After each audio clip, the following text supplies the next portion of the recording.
নমস্কার, আমি মলিনা সরকার। আমি আজকে আপনাদের কাছে আবার একটা বড় ভিডিও নিয়ে আসলাম। আশা করছি সবাই ভালো আছেন, আমিও ভালো আছি। আমার চ্যানেলে আপনাদের সবাইকে স্বাগত। আমার চ্যানেলের নামটা তো অবশ্যই জানেন, হ্যাপি মলিনা। তো আমি আজকে যে জিনিসটা দেখাবো, এটা মানে অকালে আমি ধরিয়েছি। আমি ফলটা 2 মাস আগে আমি এই যে এটা দেখুন, সিম গাছ 2 মাস আগে আমি কিন্তু এটা লাগিয়েছিলাম, মানে বীজটা রোপণ করেছিলাম এবং গাছটা হয়েছে এবং ফলও হয়েছে। এর সম্পূর্ণ ডিটেলসটা অবশ্যই এবার আপনাদের বলবো। চলুন তাহলে সেই ভিডিওতে এবার আমি চলে যাচ্ছি, মানে মেন ভিডিওতে আমি চলে যাচ্ছি। কি করে কি করলাম না করলাম সঙ্গে থাকবেন, কেউ কিন্তু স্কিপ করে বেরিয়ে যাবেন না প্লিজ।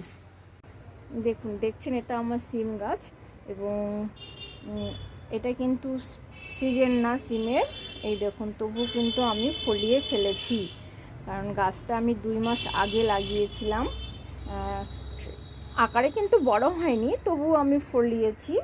এই যে দেখুন ছাদের মধ্যে। তারপরে এই যে আরও আছে, আরও এখনও অনেকগুলোই ধরেছে। এই যে অনেকগুলোই ধরেছে,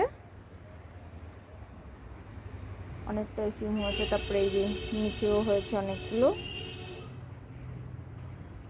তো এই দেখুন যে জলের যে ড্রামগুলো আছে সেইগুলোর মধ্যে কিন্তু আমি এই যে লাগিয়েছি। হ্যাঁ, এটা লাগাতে আমার কি কি লেগেছে সেটা আমি আপনাদের কাছে বলবো। আমি কি কি জিনিস এখানে ব্যবহার করেছি এই অকালে আমি সিমটা ধরানোর জন্য। তো প্রথমেই বলি, মাটি তো আছেই, কিছুটা মাটি নিয়েছি, মানে 50-50 বলতে পারেন। মাটি আর হলো আপনার গোবর সারটা যতটা মাটি আছে গোবর সারটা ঠিক ততটাই আছে, আর 50-50। এছাড়া ধরুন প্রত্যেকটা গাছে আপনার ফাঙ্গিসাইড, ছাদে লাগালে পরে ফাঙ্গিসাইড দিতেই হবে। মাটিতে লাগালে প্রয়োজন নেই, কিন্তু ছাদে লাগালে পরে, যেহেতু টবের মধ্যে লাগাচ্ছি আমি, সেহেতু আমার ফাঙ্গিসাইডটা আমাকে ইউজ করতেই হবে। 1 চামচ মতন ফাঙ্গিসাইড দিয়েছি। আর আপনার হলো যে এই যে দেখুন, আমি এই যে এখান থেকে তুলছি, এই যে সবজি পচা, এটার মধ্যে আমার সব সবজি প্যাকিং করে আমরা দিয়ে তারপরে এর মধ্যে আমি রেখে দিই। তারপর যে সবজি পচে পচে যে জলটা পড়ে, ওটা সবজি পচার যে সারটা হয়, সেটা গাছের পক্ষে খুবই ভালো কাজ করে। প্রত্যেক বাড়িতে দিয়ে দেবেন। সবজি কাটার যেই কাটা অংশগুলো থাকে সেগুলো কোনো সময় ফেলবেন না। গরু থাকলে তো আলাদা ব্যাপার, গরুকে দিতে হবেই, কিন্তু ওটা আমরা অনেক সময় ডাস্টবিনে ফেলে দিই। কিন্তু যারা গাছ এরকম লাগান তারা কিন্তু এটা ফেলবেন না, একটা প্যাকেটে করে রেখে দেবেন। এই যে দেখুন, আমি আরও দেখাচ্ছি। এই যে এই রকম করে বেঁধে সব রেখে দিই। তারপরে যখন একটু পচে পচে যাবে, তখন এখানে কতগুলো ছিদ্র করে গাছের গোড়ায় দিয়ে দিই। তখন যে রসটা হয়, পচা রসটা, সেটা কিন্তু গাছের ভীষণভাবে খাবার হিসেবে কাজ করে। এটা আমি সব সময় এই গাছের গোড়ায় প্রত্যেকটা গাছেই আমি দিয়ে রাখি। আমার প্রত্যেকটা গাছেই দেখবেন দেওয়া আছে। তবে যার ফলে আর খোল পচা জলটা এটা 15 দিন বাদে বাদে দিয়েছি আমি। গাছটার বয়স মোটামুটি 2 থেকে 2.5 মাস। আমি 4 বার মতন খোল পচা জলটা কি বেশি ঘন দেবেন না, পাতলা দেবেন একটু, এটা দিয়েছি। এবার খাবারটা ঠিকঠাকভাবে দিয়েছি, যার জন্য অকালেই আমার এই সিমটা আমি পেয়েছি। বাজারে হয়তো উঠেছে, কিন্তু সেগুলো মাঠে হোক যেইভাবে হোক চাষ করে তুলেছে, কিন্তু আমি বাড়িতে করেছি।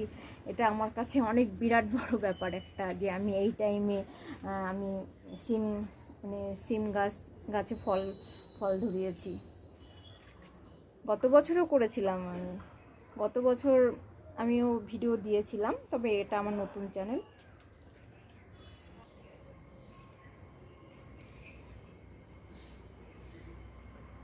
ঠিক আছে বন্ধুরা, আজকে আপনাদের দেখালাম আমার সিম গাছ। তো ফলটাও ফলিয়েছি, সেটাও আমি দেখালাম। যদি আপনাদের কিছু জানার বিষয় থাকে তাহলে অবশ্যই আমাকে কমেন্ট করবেন, এবং আমার সাথে যোগাযোগ করতে চাইলে অবশ্যই যোগাযোগ করবেন। আমার বাড়ি তো চাকদা। অবশ্যই আমার সাথে যোগাযোগ করতে হলে কমেন্ট বক্সে অবশ্যই আমার সাথেই করবেন।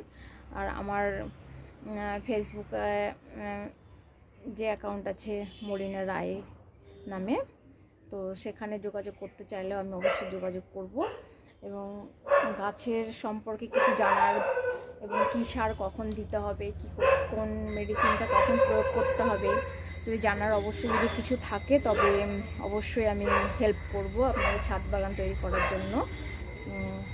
ঠিক আছে, আপনারা আমার সঙ্গে অবশ্যই থাকবেন আশা করছি, এবং আমার চ্যানেলটাকে সাবস্ক্রাইব করবেন এবং আমাকে এগিয়ে যেতে অবশ্যই সাহায্য করবেন। এবং সবাই ভালো থাকবেন। বাই, নমস্কার। আজকে তাহলে রাখছি আমি, টাটা, বাই।